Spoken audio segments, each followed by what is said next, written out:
तो हम लोग आए हैं ताजमहल, और ताजमहल के एक्सपीरियंस में अभी रेट मैं 1.0 दे रहा हूँ आउट ऑफ 5, बिकॉज मेरे को लग गया जुकाम। ठीक है, अगर जुकाम नहीं आता तो शायद 2 पे चले जाता, और ट्रैफिक इतना है, पोल्यूशन इतना है, जैसे जैसे शायद अंदर जाऊँगा वैसे वैसे मैं रेटिंग बढ़ाते रहूँगा।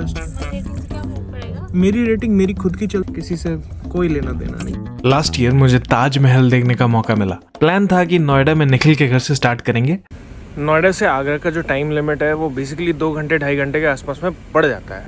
अब चाहे कितना भी टाइम लगे, बिना पकोड़े या चाय के we Indians never think about a road trip. Mummy is full enjoying me, वो सबके पास जा रहा है और मम्मी को तो भूल ही गया है, बिल्कुल भूल गया। फर्स्ट डे आगरा पहुंच के we will visit Fatehpur Sikri and then next whole day for Taj Mahal. हम लोग हैं अभी फतेहपुर सीकरी में, एक लोकल बस में जा रहे हैं और टाइम हो रखा है 5:15 बजे। हमें पास सिर्फ 1 घंटा है। फतेहपुर सीकरी अकबर ने बनाया था और ताजमहल शाहजहां ने। Jahangir was more laid-back types, probably did not believe in the concept of real estate. But there is just one thing I don't like about Fatehpur Sikri. Tourist से ज्यादा स्कैमर्स घूमते हैं वहाँ पे। उनकी लाइट बहुत अच्छी दिख रही होगी, बट एक्चुअली में बहुत अंधेरा है, तो हम चल रहे हैं वापस।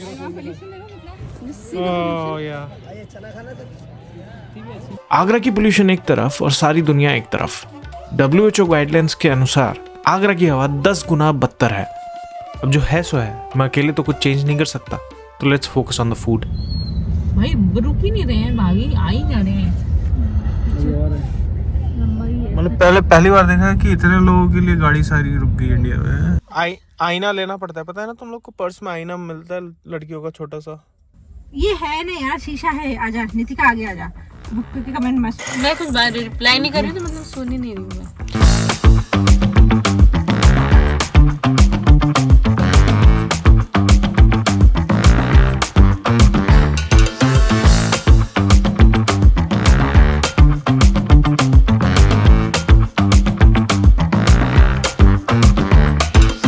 रेटिंग में मैं 1.25 कर दे रहा हूँ, क्योंकि पार्किंग हमें मिल गई है, कोई बंदा निकल रहा था।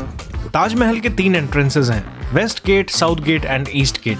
हम लोगों ने वेस्ट गेट को अपना स्टार्टिंग पॉइंट चुना। सुबह 10 बजे तक काफी क्राउड हो जाता है, so it's better if you can reach 1 घंटे पहले, अराउंड 9 o'clock। ये हमको गाइड मिल गया भैया। आपको जैसे ही आप बाहर निकलेंगे वैसे ही आपको बहुत सारे लोग मिलेंगे आईडी कार्ड दिखाते हुए। Everyone is original ID card. सब ने अपने अपने घर में आईडी कार्ड बनाए हुए हैं।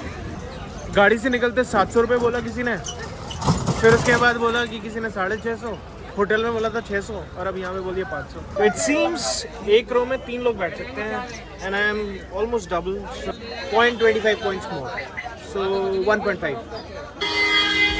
वेस्ट गेट से ticket counter is almost 800 metres का डिस्टेंस। अगर आपके घुटनों में दर्द है या फिर आप मेरी तरह लेजी और लेड बैक हैं, then I think this is a good option, but please बंदरों से बच के रहना। भैया ने अभी बोला कि यहाँ पे बंदर काफी हैं और बंदरों को आइसक्रीम पसंद है बहुत ज्यादा।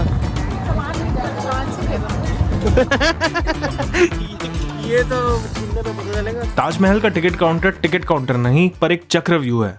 यहाँ से निकलना अपने आप को चुनौती देने से कम नहीं है। मिनिमम 15 से 20 मिनट तो कहीं नहीं गए। फॉरेनर होने के एडवांटेजेस आपको यहाँ जरूर दिख जाएगा। ये जो आप मेरे सामने देख रहे हैं, ये लाइन नहीं है, ये एक तूफान है। इस तूफान से कोई निकल जाए वो बादशाह कहलाता है। आई थिंक बादशाह शाहजहां अपने टाइम के कैसनोवा थे, जो एक साथ 3 बीवियों को संभाल लेते थे। I mean let's hear story. दूसरी सुगंधी बेगम और तीसरी मुमताज, लेकिन पहला और दूसरा उनका अरेंज मैरिज था और लास्ट मुमताज वाला लव मैरिज था। लेकिन उन्होंने तीनों बीवियों के लिए अलग अलग काम कराए थे।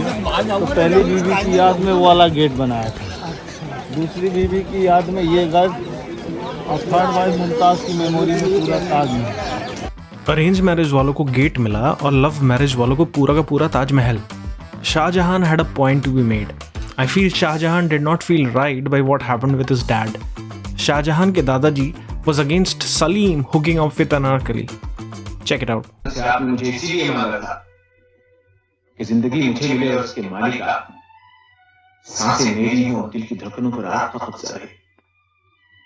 जिल्ले इलाही क्या मेरी जिंदगी आपकी दुआओं का खर्चा है, जो मुझे अपने आंसू से अदा करना पड़ेगा। सो इट सीम्स ये जो पिनिकल है ये गोल्ड का था। जब ब्रिटिशर्स आए तो इसको निकाल के ले गए ताकि ताजमहल के मार्बल में दाग ना आए। Everyone entering the Taj Mahal must wear these white slip-ons over the shoes. ये जो पिलर है इसकी 8 साइड्स हैं यहाँ दूर से देखने पे, लेकिन जैसे ही हम इसके पास जाते हैं so this becomes like it's kind of an optical illusion यहाँ पे। मेरे लिए तो पूरा बिल्डिंग ही एक इल्यूशन है। After all it's one of the wonders of the world. मुझे लगता था Taj Mahal is made of marbles, but actually it's not. It's only covered with marbles. It's actually made of bricks. I felt it could be much better if they would have also allowed strollers inside, because if there is a wheelchair access, then there should be a stroller access too. मेरी rating अभी भी 2 से ऊपर जा नहीं पाई है because Laddu is sleeping and I have to take him on my nap and go around. Friday को ताजमहल बंद रहता है, so today is Thursday and हमने आज प्लान कर लिया आने का, बट पब्लिक बहुत ज़्यादा है, बहुत भीड़ है। So if you can not visit on Thursday, and then probably you can save some crowd for yourself.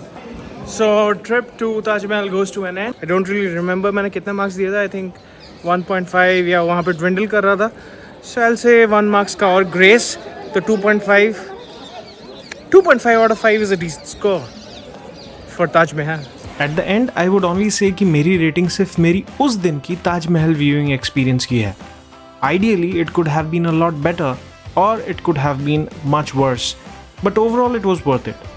This was my second visit to the Taj Mahal as an adult, and before that I came here with my parents, which I don't remember now.